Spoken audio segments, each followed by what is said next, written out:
Ok, ça y est, nous sommes live. Bienvenue et bonjour et bonsoir à tous. Ici, c'est Nadi et Serge Kilembe du JCTream TV et bienvenue dans notre émission weekly, le Banco.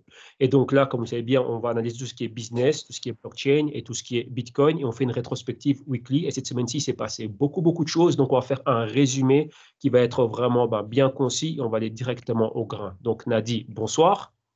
Bonsoir Serge et bonsoir la communauté. Bienvenue à notre émission. On commence. Yes, c'est parti. Alors, méga coup de tonnerre dans le crypto market.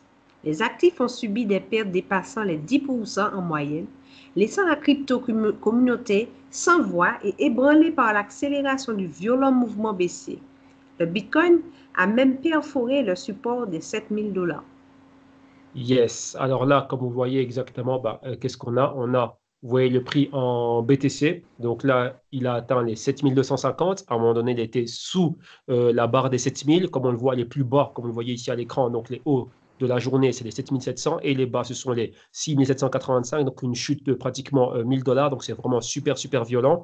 Comme vous l'avez vu durant pas mal de temps, on était déjà en train de parler de la faiblesse des marchés et de ce retour pour aller retester la zone des 7500. Et comme vous voyez là, on a encore fait bien mieux. On a atteint les 6700 et pour la petite histoire, il ne faut pas oublier que les 6700, c'est proche du niveau des 6500. Pourquoi les niveaux des 6500 sont super importants et pourquoi est-ce qu'on parle réellement de l'importance de la perforation du support des 7000? Parce que les 6500 dollars, c'est le niveau d'où le BTC a chuté l'année dernière au Q4, exactement au 15 novembre 2018. Donc là, c'est à ce moment-là qu'il a chuté très fort pour aller atteindre la zone des 3000. Et maintenant, on reteste encore ce niveau. Donc maintenant, une fois qu'on va s'établir dans cette zone, donc c'est-à-dire quoi? S'établir formellement et comment dirais-je, avec conviction sous les 7000 dollars, ça va être réellement quelque chose de super périlleux pour le BTC. Pourquoi? Bah tiens, s'il n'arrive pas à se maintenir au-dessus, donc c'est-à-dire quoi?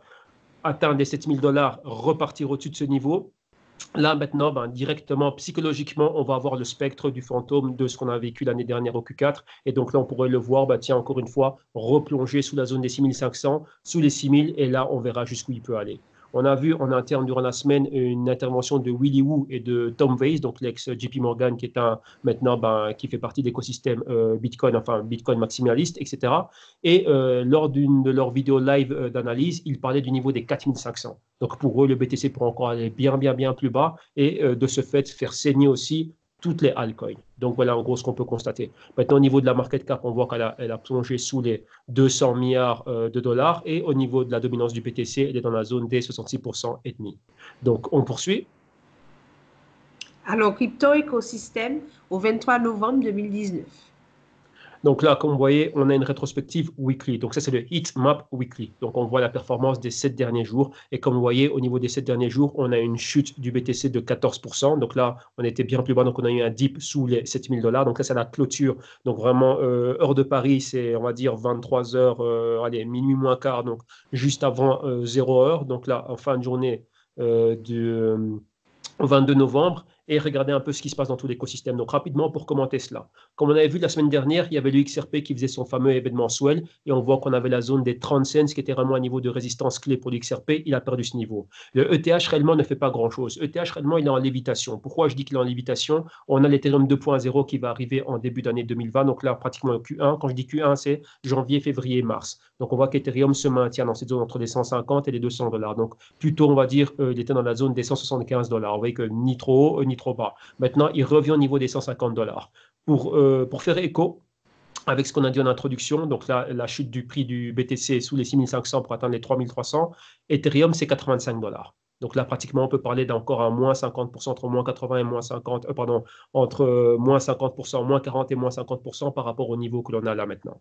Encore une autre crypto qui est super importante, et on va voir ça en analyse technique, c'est le BNB de Binance. Super importante cette crypto. Pourquoi? Parce qu'on l'a vu monter haut jusqu'aux 40 dollars durant l'année et retracer au niveau des 15 dollars, donc récemment, remonter dans la zone des 20 dollars, se stabiliser là et ne pas parvenir à monter au-delà, donc aller au-delà des 20 dollars. On l'a vu toucher les 21 dollars et 57 cents il y a quelques temps et avec la grosse baisse directement de retour aux 15 dollars. En interne, c'est une crypto qu'on suit énormément et on l'a regardé et au même titre que le Litecoin, c'était réellement des cryptos qui avaient la meilleure performance lors du premier semestre 2019.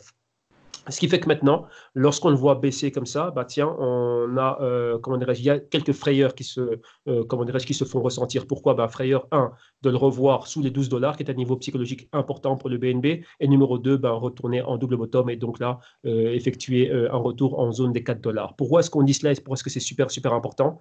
Parce qu'il y a pas mal de cryptos, surtout au niveau des ERC20 et encore d'autres cryptos, donc les dites altcoins, qui sont revenus dans leur niveau de bas. Donc les niveaux qu'ils avaient atteints en fin d'année 2018, elles sont revenues à ces niveaux-là. Et donc là, ben, ça, des cryptos comme le BNB et le Litecoin qui avaient une très bonne performance durant toute l'année 2019, principalement durant le premier semestre, les voir retourner à ce niveau-là, ben, c'était un gros coup psychologique. Donc, en même terme que le Bitcoin est un indicateur clé vu sa dominance, le BNB et le Litecoin aussi sont des cryptos qui sont super, super importants. Donc, BNB déjà pour tout l'écosystème de ce qu'ils sont en train de faire, et le LTC par rapport à sa position, le halving, etc., etc. Rappelez-vous que le halving du Litecoin nous donne un peu quelques idées de ce qui pourrait se passer avec le Bitcoin. Donc nous aussi en interne, en regardant cela, on a vu qu'il y a pas mal de gros mineurs qui sont plutôt sceptiques par rapport au halving. Ils savent que le halving va générer de la volatilité, mais le post-halving pourrait être négatif. Donc en voyant ce que le Litecoin a fait, eh ben, le Bitcoin pourrait calquer cela dans la période de avril-mai 2020. Donc c'est super, super intéressant de constater cela. Donc voilà, maintenant on poursuit. Alors, le stock market a connu une semaine flat, vu les doutes concernant le retour aux négociations USA-China. Le gold se maintient fermement dans la zone des 1450 dollars. Donc voilà. Donc on commence avec le commentaire avec le gold. Pourquoi le gold est-il à prendre toujours en parler avec le BTC? Parce que réellement le Bitcoin, on en fait, enfin on veut en faire, on en parle souvent de ce fameux slogan Digital Gold. Donc on voit que le gold, depuis qu'il est monté aux 1400 dollars, le BTC avait atteint les 14 000 dollars. Depuis lors, ben, le gold a maintenu cette zone, comme on le voit ici, les 1460, avec un pic aux 1560 plus ou moins. Mais le BTC, comme vous voyez, ben, des 14 000 pour atteindre les niveaux des 7 000 pratiquement, ben, c'est pratiquement ici, encore une fois, du moins 50%. Donc ça, c'est super, super important de constater cela. Donc là, on se dit, ben, tiens, avec tout ce qui se passait au niveau du stock market, donc les risques États-Unis, Chine, maintenant, c'est en train de reprendre. Ça revient, ça repart. Vous voyez qu'il y a pas mal de volatilité en intraday, que ce soit dans le S&P, dans le Nasdaq et dans le Dow Jones. Et donc, on ressent ces risques. Donc là, il y a une demande pour le gold, donc une demande de hedge. Mais là, le Bitcoin, entre parenthèses, a disparu à ce niveau-là. Donc, c'est super, super intéressant de voir maintenant cette non-corrélation qu'il y a. Et réellement, est-ce qu'il mérite vraiment le qualificatif de digital gold? Bien évidemment que oui, mais ça c'est plutôt pour du long terme. Mais maintenant où il a réellement besoin de redorer son blason et réellement de mettre sa cape de super-héros en tant qu'actif pour la couverture, on voit que le Bitcoin est absent. Et d'un autre côté, on voit quoi? On voit qu'il continue à baisser. D'un autre côté aussi, ce qui est super intéressant à noter, c'est ce stock market qui est haut et ce BTC et toutes les cryptos qui sont basses. Donc là, en tant qu'actif à rente variable, on voit qu'il y a une corrélation inversée. Le stock market continue à être haussier et le BTC qui est bien plus bas. Une note aussi qu'on a apportée en interne, qu'on a beaucoup commenté, c'était quoi? C'était ce côté nouvelle technologie, innovation, etc., etc., actif encore en phase embryonnaire, donc tu es le premier à passer à la guillotine. Donc là, s'il y a des problèmes, c'est la première chose qu'on va liquider, vu que voilà, ça n'a pas encore d'impact au niveau économique. Mais rappelez-vous, le Dow Jones, Nasdaq et tout ça, c'est des compagnies comme Apple, Amazon, etc. Donc tout ce qu'on emploie déjà au quotidien. Donc on va dire ici, il y a une hiérarchie qui se maintient et on la revoit aussi au niveau de la psychologie des investisseurs quant à quoi on va se défaire ici. Et bien évidemment, ne pas oublier que le market cap crypto, c'est très petit. Quand on est en dessous des 150 milliards de dollars, ce n'est même pas la market cap d'une compagnie comme Visa ou Mastercard. Donc, c'est très important de noter cela aussi. Alors, on poursuit. Graphique BTC USD. Yes. Alors là, on regarde un peu ce qui se passe avec le BTC USD et en continuité de ce qu'on avait vu la semaine dernière, on voit plus ou moins ces mimiques. Donc, ce sont je vais énoncer quelques points que l'on a vus en interne. C'est la mimique des mouvements. C'est-à-dire quoi, mimique des mouvements? Bon, là, on regarde ça en journalier. Nous, on a une analyse qui est plutôt weekly. Quoi qu'en journalier aussi, ça peut valoir. Et on a quoi? On voit le momentum baissier. Donc, clairement, comme vous voyez ici, donc là, on voit qu'on a une zone où on a une interaction avec les monobiles de 7 jours et de 30 jours, et ici, plus ou moins, encore une fois, la même zone. Là, la hausse que l'on voit ici, ce sont les événements, donc les déclarations du président chilien, Xi Jinping, on voit comment le tout est monté. Si on enlève les événements du président Xi Jinping, on voit parfaitement que le prix évoluait sous les moyennes mobiles journalières, donc 7 jours en bleu turquoise, rose fuchsia, c'est 30 jours. On voit clairement qu'on avait un patron d'escalier baissier, donc on baisse, on fait une marche, on baisse, et c'est là qu'on a fait demi-tour. Donc là, on va dire que le mouvement a été fait. Maintenant, Une fois qu'on s'est rendu compte que le Bitcoin n'était pas dans l'équation, donc là, rappelez-vous, le président, une chose qu'on a analysé aussi, c'est que le président, chaque année, il fait ce discours. Donc cette année-ci, ben, ça a eu un impact spécifique. Donc là, ça a fait ce que l'on voit à l'écran. Mais maintenant, c'est un retour à la normale. Si on dit un retour à la normale, ça veut dire quoi? Ben, c'est comme si on pouvait effacer tout ce mouvement. Donc tout ce qui va de 7500 au 10500, eh ben, on voit que le contrôle, y compris les belges, donc les vendeurs, ont complètement annulé ce mouvement. Maintenant, on revient là où on était, on va dire, fin du mois d'octobre, donc là, aux alentours du 20-25 octobre. Et qu'est-ce qu'on voit? Maintenant, on apporte la continuité à ce mouvement. Et la continuité à ce mouvement, ben, c'est la continuité de ce momentum baissier et de cet escalier baissier et de ce canal baissier. Donc, clairement, maintenant, si on revient sous les 7500, comme on l'a dit en introduction, targets, maintenant, ce sont les 6500. Et on voit que le volume baissier est très, très, très important lorsqu'on a ces spikes. C'est directement là qu'on casse un mouvement horizontal et directement, on passe à l'échelon inférieur. Et donc là, maintenant, on le voit. On revient. Donc là, on avait ce mouvement à l'horizontale. Le volume baissier commençait à monter, mais ça a été stoppé net vu les déclarations du président chinois. Donc maintenant, comme je le disais, ça s'était annulé. On revient sous le nuage de moyenne mobile, enfin sous ces deux moyennes mobiles, donc 7 jours et 30 jours. Maintenant, on revient en 7500. Donc maintenant, on est reparti pour passer à l'échelon inférieur. Donc c'est la tranche de 7500 à 6500. Alors, on y va, Nadine, on poursuit. Mhm. Les altcoins ont énormément souffert de la chute du Bitcoin et les performances négatives de la semaine ont frappé durement des crypto-leaders comme le BNB de Binance, le XRP de Ripple et les cryptos propulsés sur les plateformes chinoises comme le Neo Ontology, le Ontology et le VET de Vishen ainsi que le BTM de Byton.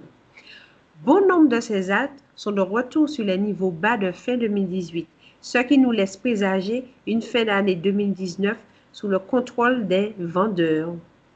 Donc voilà, un grand merci. Donc là, c'est pratiquement le résumé de ce qu'on a vu au début, mais vous voyez ici, on a introduit pas mal de crypto, surtout ce côté, on va dire, post-déclaration du président chinois. Et rappelez-vous, hein, il y a 2 semaines, lorsqu'on avait vu déjà, on avait commenté cela dans notre émission euh, B2Co de l'époque, on avait constaté quoi? Je vais parler d'une chose très clé, c'était le price action en journalier des cryptos basés sur les plateformes chinoises. Et on avait dit on va retenir Neo. Donc on va voir ça tout de suite lorsqu'on va arriver à comment dire, l'analyse technique. Mais maintenant, on voit quoi? On voit, ben, je dirais même pas ce shift en termes de psychologie, mais les déclarations du président chinois, maintenant, ça y est, ça se dissipe. Donc là, la fête est finie, on revient à la réalité. Comme on l'a vu avec le BTC, bah tiens, qualité, c'est revenir au niveau de support, donc les niveaux d'où on est parti. Donc là, pré-événement. Durant l'événement, on voit le spike, donc la fameuse tour Eiffel, hein, donc cette fusée qui a décollé, qui n'a pas atteint la Lune, et directement, bah, tiens, on fatigue et le mouvement bah, revient exactement bah, d'où il est parti. Maintenant, c'est la véritable continuité. Donc là, on reprend le business là où on l'avait laissé. Donc là, pour le BTC, c'est zone des 7500. Maintenant, pour les autres cryptos, donc là, on a Ethereum, BNB, on a vu comment c'était fort touché. Ethereum, on a apporté le commentaire. Donc rappelez-vous, c'est Ethereum 2.0 qui fait qu'Ethereum se maintient en lévitation. Il baisse, mais pas comme tout le monde. Rappelez-vous, même lorsque c'était haussier, il n'a pas participé à la fête haussière. Et maintenant, à la baisse, bah, tiens, il résiste. Mais est-ce que ça ne serait tardé et qu'on voit Ethereum aussi être touché? Quant aux crypto comme Binance, donc là, on le mettait largement étendu dessus en début d'émission. Et Neo, on va voir ça en analyse technique. Donc voilà, maintenant, on poursuit. Alors, ETH USD en graphique. OK, donc voilà.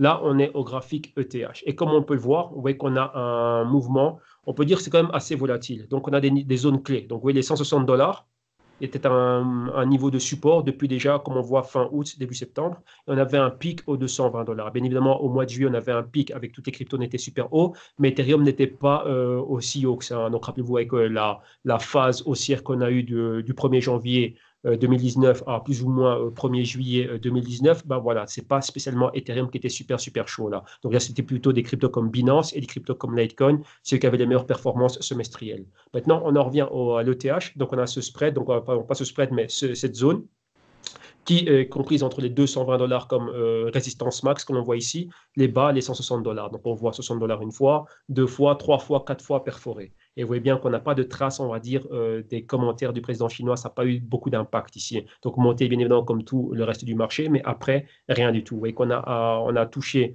les 200 dollars, niveau qu'on avait déjà touché auparavant, donc là aux alentours du 10 octobre. Vous voyez encore une fois résistance, le mouvement horizontal, vous voyez aussi le mouvement, le parallélisme et le mouvement horizontal des moyennes mobiles de 7 jours et de 30 jours. le prix légèrement au-dessus, légèrement en dessous, légèrement dedans, et là maintenant réellement sous ce niveau. Mais regardez bien avec quelle violence on a on a perforé plutôt le niveau des 160 dollars. Donc là, violemment perforé cela, atteindre les 140 dollars, revenir pour le moment en clôture en zone de 150 dollars. Donc voilà exactement où on est. Et le volume baissier aussi qui commence à monter.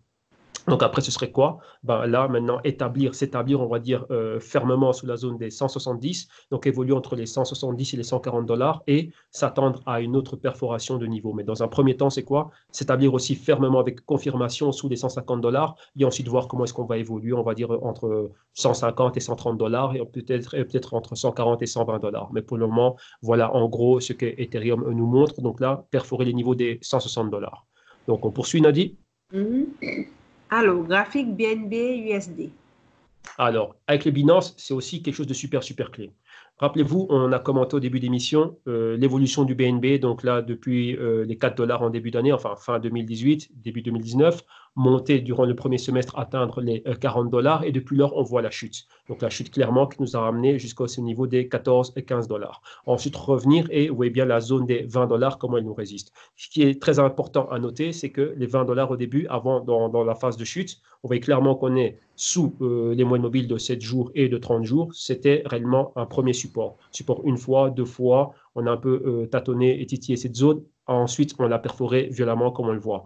Et ensuite, maintenant, revenir retester l'ancien support, maintenant résistance. Et clairement, là, on a été rejeté une fois, deux fois, trois fois, quatre fois. Et la quatrième fois, c'était très violent et on voit cette chute. Au même titre que ici, on voit bien comment on évoluait sous les moyennes mobiles. Et là, on voit que c'est reparti. On voit l'inclinaison des moyennes mobiles qui accompagne le price action dans la phase baissière. Et ici, c'est exactement la même chose, mais c'est l'inception d'un futur mouvement baissier qui peut être violent. Donc voilà pourquoi est-ce qu'on parle clairement d'avoir ce fameux double bottom. Donc là, si vous regardez un peu quelques cryptos, donc là, faites cet exercice. Regardez la fin de l'année 2018, là où la plupart des cryptos, donc alternatives, hein, donc au-delà du top 20, même quelques-unes dans le top 10, top 20, etc., jusqu'au top 100 par exemple. Regardez, elles étaient où en 2018 et regardez, elles sont où maintenant. Vous allez voir que certaines d'entre elles sont même bien plus bas que les niveaux qu'elles avaient atteints, donc les bas qu'elles avaient atteints en fin d'année 2018. Donc là, voilà un peu ce qu'on a en perspective pour des cryptos comme le BNB, ETH, surtout BNB et Litecoin, et pourquoi pas Bitcoin aussi, ce retour dans la zone des 3500 à 3300 dollars. Donc, on poursuit. Alors, graphique Neo USD. Donc, voilà. Donc, par rapport à ce qu'on a vu la semaine dernière et la semaine d'avant, donc ça fait 2 semaines que je vous ai maintenu un peu, même pas en haleine, mais que je dis, bah, tiens, soyez ultra focus avec le Néo. Pourquoi? Bah, c'est, on va dire, après le TRX de Trône, ben, c'est une des blockchains chinoises les plus en vue. Hein. Donc, il y a beaucoup, beaucoup de travaux qui se font. Ils vont à la phase Néo 3, donc là, qui va commencer, ça a déjà commencé maintenant et réellement, ça va être lancé courant de l'année 2020. Et c'est une crypto, comme on le voit clairement, avec les déclarations du président chinois, qui est montée fortement. Donc, de 7 dollars, on va arrondir à 14 dollars. Donc, c'est pratiquement faire 1 fois 2. Et on voit qu'on avait ce mouvement à l'horizontale. Donc, rappelez-vous, je vous ai parlé de l'interaction avec les moyennes mobiles. Donc là, on allait revenir toucher 7 jours, repartir à la hausse, revenir toucher 7 jours. Et je vous disais quoi? Bah tiens, est-ce que Néo pourrait plonger sous la zone des 10 dollars? Donc ça veut dire quoi? On voit clairement que lorsqu'on atteint les moyennes mobiles, bah tiens, on peut plonger sous les moyennes mobiles. Est-ce qu'on allait le faire maintenant? Eh ben, vous voyez, en gros, on l'a fait. Donc, il faut bien comprendre l'interaction qu'il y a entre le prix, donc le price action, donc le prix lui-même, et l'action du prix, et son historique. L'historique, c'est quoi? Parce que ce sont les moyennes mobiles. Donc, où était le prix il y a 7 jours par rapport au prix actuel? Où était le prix il y a 30 jours par rapport au prix actuel? Et on voit bien cette relation entre prix et historique de prix, et comment est-ce qu'entre parenthèses, on peut dire on zigzag. Hein. Donc là, il y a ce balai, on va dire, entre le prix et son historique. Et donc là, on a vu cela. On était haut dans la zone des 13 dollars et demi plus ou moins, atteindre premièrement la moyenne mobile de 7 jours, deuxièmement être dans le spread de la moyenne de 7 jours et de 30 jours, et ensuite perforer cela. Donc, on parlait du niveau des 10 dollars plutôt. Donc là, par rapport au bas et au haut, on va dire là, si on mettrait un retracement de Fibonacci, là, on est pile poil au 50%. Vous voyez bien que les 10 dollars, c'était la résistance avant, ici. On est support, résistance ici. On a perforé ce niveau. Maintenant, c'était un support, support. Là, on a perforé cela et on vient légèrement clôturer proche de cette zone, mais on est déjà sous un niveau psychologique. C'est un chiffre rond, donc il joue le rôle de chiffre psychologique, enfin de nombre psychologique. Et donc voilà en gros ce qui se passe. Maintenant, on s'attend à quoi? Une continuité de ce mouvement. Donc on verrait quoi? Exactement ce qu'on a vu ici. Donc là, on a plus ou moins une mimique de mouvement. Donc convergence entre ces deux moyennes mobiles, 7 jours, 30 jours, et ensuite celle de 7 plongée en dessous de celle de 30. Donc la bleue turquoise plongée en dessous de celle de la rose fuchsia. Et c'est plus ou moins ce qu'on pourrait voir ici. Donc si on voit cela, on peut s'attendre à quoi? À un méga mouvement baissier. Donc, du moins, pourquoi pas revoir le Néo atteindre la zone des 7 dollars. Donc là, voilà les probabilités, elles sont où? Mais vous voyez qu'on a un niveau intermédiaire qu'on doit perforer, c'est la zone des 9 dollars que l'on voit ici. Si on perfore cela, par rapport à ce bas donc de 7 dollars à 13 dollars, là, on serait dans les 50% de Fibonacci, là, ce serait les 61-62% de Fibonacci, et 78% serait dans cette zone-ci. Donc, si on voit déjà ben, le Néo s'établir fermement et avec conviction sous la zone des 10 dollars, bon, on peut dire que c'est pratiquement game over. On peut avoir un Néo atteindre la zone des 7 dollars et ensuite regarder il était où en fin d'année 2018 et pourquoi pas le revoir lui aussi tomber dans ces zones. Donc voilà ce qu'on avait. Donc là, on va maintenir cela. Mais vous voyez que par rapport à ce qu'on avait vu la semaine dernière, on était dans le bon vis-à-vis du Néo et en interne, on a vu pas mal de choses aussi par rapport à différentes cryptos que l'on a pu suivre et certains ont pu tirer avantage de cela. Donc là, notamment moi, bah, mettre des positions short et etc. Et ceux qui voulaient accumuler, bah, tiens, c'était une bonne occasion d'accumuler. On a toute une question de risk management et d'affûter ces stratégies. Donc, voilà pour l'émission de cette semaine, donc notre rétrospective. Et on termine avec quelques promotions que l'on a. Donc là, si vous voulez voir réellement bah, qu'est-ce qu'on fait réellement en interne au quotidien. Donc, lorsque Nadie fait ses recherches, elle rapporte des news et moi, j'amène les news, on commente les news et on apporte une analyse. Donc, chaque semaine, on suit 50 cryptos à raison de 7 cryptos par jour, un suivi du Bitcoin au quotidien. On a déclassé une semaine entière d'émissions que vous pouvez retrouver sur la page www.jctune.com, voir les émissions du 14 octobre au 20 octobre, donc ce qu'on fait chaque jour, et avec une émission spéciale, donc c'est le Focus Report sur Bitcoin. Donc là, en plus, on va en faire un spécial demain qui va reprendre un peu bah, qu'est-ce qui s'est passé avec le Bitcoin et quelles sont les perspectives, comment est-ce qu'on peut tirer avantage de cela. Donc voilà ce qu'on va faire demain exactement, bah, enfin même pas demain, bah, ce samedi 23 en interne, c'est ce qu'on va faire. Donc là, si vous aussi voulez avoir accès à cela, passez sur la page, regardez ce qui est fait. Vous avez une semaine d'intégrale d'émission. Comme ça, vous allez pouvoir juger de la qualité de notre travail. Et donc là, il y a pas mal de promotions aussi qui sont disponibles jusqu'en fin d'année 2019. Et donc là, c'est pour réserver ben, votre place en souscription ben, pour les différents packs que l'on a. Donc, pack CryptoBlock, pack Global Block. Donc là, c'est vidéo quotidienne avec des rapports trimestriels et le full stream. Tout ce qu'on fait durant l'année, donc la vidéo privée, vidéo quotidienne privée, rapport trimestriel, rapport VAM et d'autres vidéos spéciales, le tout offert compris dans ce pack pour un an. Et à compter de maintenant, bah, dès que vous êtes souscrit à ce pack, d'entrée de jeu, bah, vous recevez déjà bah, ce qui reste de l'année 2019 offert dans le pack aussi. Donc voilà. Donc pour ma part, je pense qu'on a tout couvert. Hein. Donc on a vraiment fait notre rétrospective. On a pu voir aussi avoir le suivi du Néo et du BTC. Donc c'était excellent. Donc pour moi, c'est OK, c'est tip top. Donc Nadie, c'est toi le mot de la fin. Ben voilà, ben une fois de plus, nous vous remercions de nous avoir écoutés et je vous souhaite, en tout cas moi perso, beaucoup de prudence sur les marchés et à la semaine prochaine. Bye OK. bye. À tout le monde. Bye bye. Ciao, ciao. Comme elle dit, prudence sur les marchés. Et comme je dis chaque jour, ben, on se maintient focus. Merci tout le monde. Ciao, ciao. Bye bye.